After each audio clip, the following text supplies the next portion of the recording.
In the 80s, bowling wasn't just about knocking down pins, it was a full contact birthday party. You wore shoes that smelled like regret, scored games with a stubby pencil you immediately lost, and dodged screaming kids while sprinting for lukewarm pizza or flat pop. Bumpers were either a blessing or a brutal reminder that you still managed to miss with help. And if your turn was 3 kids away, time to drop quarters into Centipede and hope no one noticed you bailed. Bowling on the Atari 2600 doesn't offer any of that. No grease-soaked pizza, no arcade cabinets humming in the corner, just one lonely pixel man flinging a circle at 10 suspiciously square pins. And somehow, it bowls a decent game. Basics. Bowling was published by Atari and released in 1978 for the Atari Video Computer System, later renamed the Atari 2600, once marketing caught up to reality. The game was programmed by Larry Kaplan, an early Atari developer, also responsible for titles like Air Sea Battle, which I reviewed earlier if you want to check it out. Cartridge designed for 1 or 2 players, 2 players alternating, like in real bowling. Bowling for the Atari 2600 offers 6 game variation, because nothing says authentic 80s bowling like a pixelated split decision on how to throw your ball. And yes, I know I keep talking about the 80s bowling, even though this game technically hit shelves in the late 70s. Call it poetic license, or just me stuck in my own nostalgia loop. Overview. For those who have never been bowling before, read the manual, because that's what this is.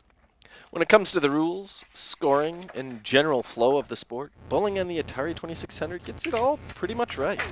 There's no extravagant backstory, no quirky leveling system, no backtracking to find a blue key you missed 3 screens ago.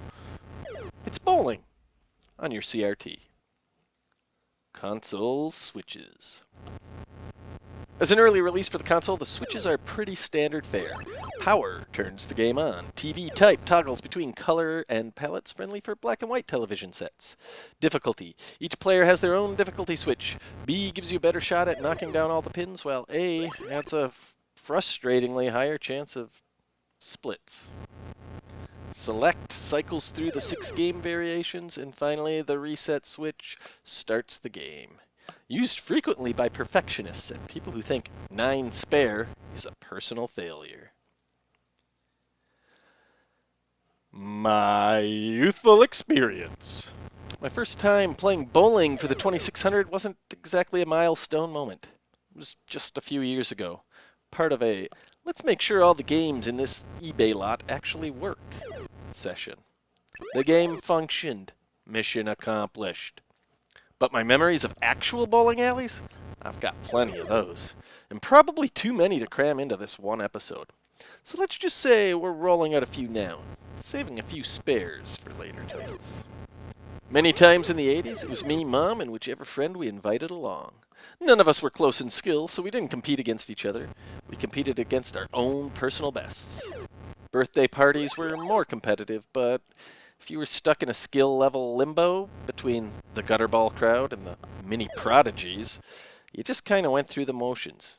No rival, no drama, just 10 frames of existential loneliness in rental shoes. Then there were the classic alley antics. Teens getting booted for wearing street shoes past the line of no return.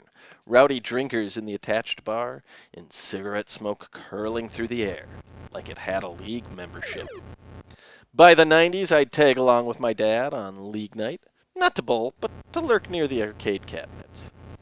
There's a Simpsons episode where Bart stands next to a rack of video game cartridges in a store, looking sad, hoping somebody will feel sorry for him and buy one. That was basically my strategy at the arcades. And honestly, it worked more often than you think. Evidently, a quarter was easier to hand over than a whole cartridge. I'd bring a few of my own coins, of course, but once they were gone, I'd post up and watch older kids, bikers with mohawks, and metalheads absolutely destroy whatever machine I declared coolest that week. Later, in the 90s, both Mom and Dad bowled in a league. and I brought a friend to pass the time. We bought Pogs from a vending machine and traded them like they were currency backed by gold and playground cred. Remember Pogs? They're coming back. In elf form. Is that right? And of course, pizza. League night pizza. Mom and Dad's team always ordered more than they can eat, and me and my friend were more than happy to clean up the leftovers. The look. Visually, it's alright. For the time, the Bowler sprite is actually pretty impressive. Limited animation frames, sure, but for late 70s standards, not too shabby at all. The ball is a circle. Good job. Proportions are solid, and that's worth something. The pins, meanwhile, are squares. Totally acceptable for the era, but you're going to need to engage your imagination a bit harder if you want them to feel like actual pins. But hey, that's what we used to do. No virtual reality, no augmented reality, no HDMI, just a handful of vaguely representative blocks, and the human brain doing its best to fill in the blanks. Most sprites don't really animate so much as slide across the screen, like they're on a frictionless, invisible Roomba. The ball doesn't roll, the pins don't fly, but they do move, and movement was half the battle. I didn't notice any sprite flicker, but I also wasn't looking that closely. I think this game predates multiplexing, which, if I recall, didn't show up until games like Home Run. Still, for a game juggling 10 objects on a collision course with another object, it holds up visually better than expected. And now let's talk about something that actually aged rather well, the scorecard. The heads-up display is clean and quite functional. You've got frame-by-frame scoring at the top of the screen, and it displays spares, strikes, and totals with real clarity. For a 1978 console game, that's almost witchcraft. You can actually tell what frame you're on. You can track your score without needing a separate notepad or human referee. For all the sliding and square pins, this part is, dare I say it, elegant. Strikes and spares are celebrated with a brief little burst of colorful flashing. A short one for a spare and a longer one for a strike. It's simple, it's charming, and it's the Atari equivalent of a standing ovation. The lane looks like a lane. The scorecard is complete and, more importantly, readable. For an early VCS release, that's almost a technical miracle. And one minor but curious detail. The bowler is shown in profile, but the pins are clearly viewed from above. It's not distracting and it doesn't hurt gameplay, but perspective consistency much? The twisted hallway from Ocarina of Time perhaps owes its inspiration from bowling. Sound. It has the basics you'd expect from early 2600 release. It doesn't overreach, and honestly, it handles its limited audio duties pretty well, all things considered. The ball hurtling down the lane is paired with a rhythmic hum that kind of sort of emulates the sound of a rolling bowling ball. Or maybe the warp core of a starship. Either way, it's got some range. Knocking down the pins results in a rapid-fire pew-pew-pew, which feels more at home in a space shooter than a bowling alley. Not exactly the iconic crash of real pins, but it gets the point across. I mean, the pins are squares after all. We're clearly not striving for full realism here. As mentioned in the look section, strikes and spares trigger a bit of a screen flashing flare, and they're paired with a little celebratory jingle. It's cheerful enough to let you know you did something good, without crossing the line into obnoxiousness. There's no background music, but that's par for the course with early VCS fare. Silence was an effective design choice back then. So, if you were hoping for some REO Speedwagon echoing through the speakers, like they used to crank during the midnight bowling at the local alley, sorry, this one's all business. No can't fight this feeling. Crude by today's standards? Absolutely. But it fits the vibe, contributes to the mood, and never overstays its welcome. Gameplay. It's really quite simple. As far as pick up and play titles go, bowling is a masterpiece.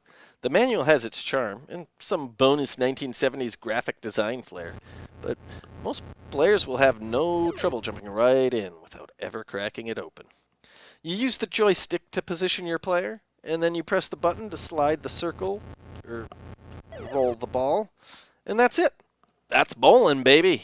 There are 6 game variations total, split across 3 core gameplay types. Games 1 and 2, curveball. After you release the ball, you get to nudge it up or down to curve it.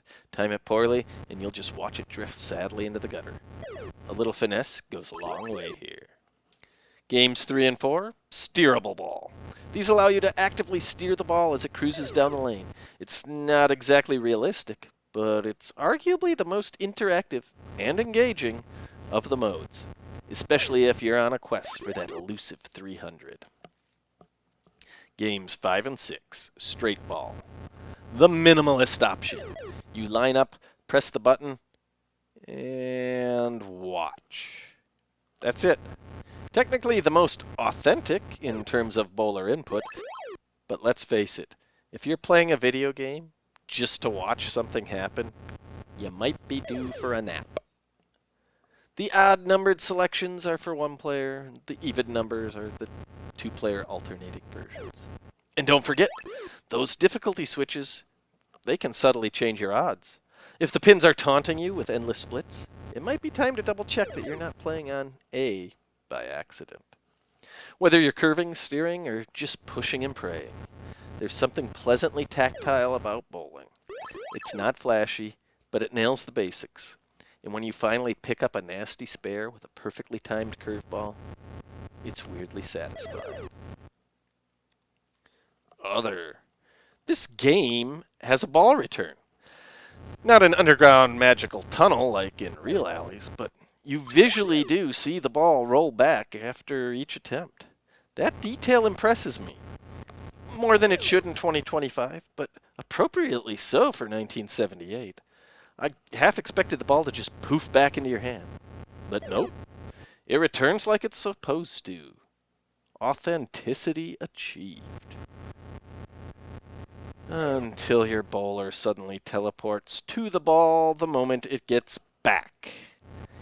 It's like they ran out of RAM for walking animations and just said, beam him over. The effect is so abrupt, I wouldn't be surprised if Crow and Tom Servo suddenly popped off to riff on it. Did we miss the part where he channeled his inner Nightcrawler, or are we just rolling with it? Me, myself, and sometimes you. Bowling on the 2600 works just fine solo, and it works just fine with a friend. It's alternating play, sometimes a turnoff, but in this case, turns are short enough that it never feels like you're stuck watching someone else hog the fun. Really, it would have been bizarre not to make it alternating play. That's how bowling works. Whether you're playing alone or with somebody, the gameplay doesn't shift dramatically. But sometimes, the game isn't the variable. It's the company. A forgettable title can turn into a classic if you're playing it with the right person. Conversely, a solid game can feel like a slog if your player 2 is a buzzkill. Bowling is neutral enough to fall into this category. It's like chicken. On its own, it's pretty good. But throw on some spices, and you've got a whole new meal. Not that I'm suggesting you go out and befriend turmeric and onion salt, but barbecue sauce? That's the buddy who sticks around for league night and buys the next round of pizza. Who would enjoy this? Obviously, a game this old and outdated in a genre that has been proved upon immensely over the last 5 decades is difficult to defend. But it holds up fairly well compared to many of its contemporary counterparts. It's easy to pick up and play. It has a few game modes and difficulty switch options to give it a bit of variety. None of them are extremely groundbreaking. The physics are acceptable. Collision detection is good. It's not going to wow you with realistic graphics or physics, but it's effective at conjuring the feel of a classic bowling alley from the late 70s, where the game was straightforward and the company made the fun. I do recommend it for any retro game enthusiasts. If you want realistic visuals, you'll prefer something more modern. but it's all right. And for replayability, until you've rolled the immaculate 300, there's always room for improvement. Time will tell if the grind for perfection is a motivational goal or a quest in futility. Legacy. Bowling for the Atari Video Computer System is not iconic. Its longevity is likely limited. Very good for its time, and still very playable today. It strikes a nostalgic chord, but for a smaller and smaller percentage of the population as time marches on. It fits nicely into retro compilations, sure, but its target demographic is aging. And it won't be too much longer before even Wii Sports Bowling starts replacing it in that department. It holds up well, but its relevance is fading fast. Share it with your kids, or even your grandkids, now. Ingraining good memories in today's youth might be the only way this game lives on. But even then, that's probably just a delay of the inevitable. The youth may not find the game up to new standards. So, you need to be the barbecue sauce they need. The bonding can overcome its outdated appearance. It might not quite be an exercise in futility, but bowling's ability to live on solely in the memories of those who played it is a thread it can hang on to for only so long. Overall, it looks alright. It sounds alright. You and I both know it's not going to compete with modern games in either of those categories. The gameplay? Acceptable. Good, even, if you've been blissfully unaware of every advancement in console gaming over the last half-century. The goal is simple. It respects the rules of the sport, and it requires zero prep to insert the cartridge and start having fun. Its replayability is as strong as your drive to improve, and as limited as your ability to bowl a perfect game. It lacks variety. The game variations add a touch of deviation, but none of the mode plus difficulty switch combos change the gameplay in any significant way. And yet, I like it. There's nothing inherently bad about it. Bowling is a sport anyone can enjoy, regardless of skill or experience. And bowling is a game that captures that same spirit. I wouldn't call it a must-have, but it's certainly not something to avoid like the plague. Even in a world where its descendants have fleshed things out far beyond these simple beginnings, it remains fun and surprisingly solid for something this old. Next.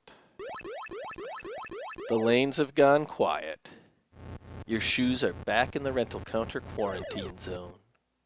Your scorecard mysteriously omits the strike you swear you rolled. Someone's dad is lecturing the teen staff about how real nachos don't come in a plastic tray. And some kid is licking frosting off the ball return. The birthday banner is sagging, and the one this whole party was allegedly for, who cried in frame 2, is now running laps with an 8-pound, scratched-up, heavily chipped house ball in hand. The soda's gone warm. The cheese sticks were never hot to begin with. But just when you think it's time to go home and question your life choices, you spot it. Over in the dimly lit corner, something glowing, twitching, crawling. A screen littered with pixelated panic. It's not bowling, but you won't need bumpers to get a score higher than 43. Thanks for watching, and as always, see you next mission.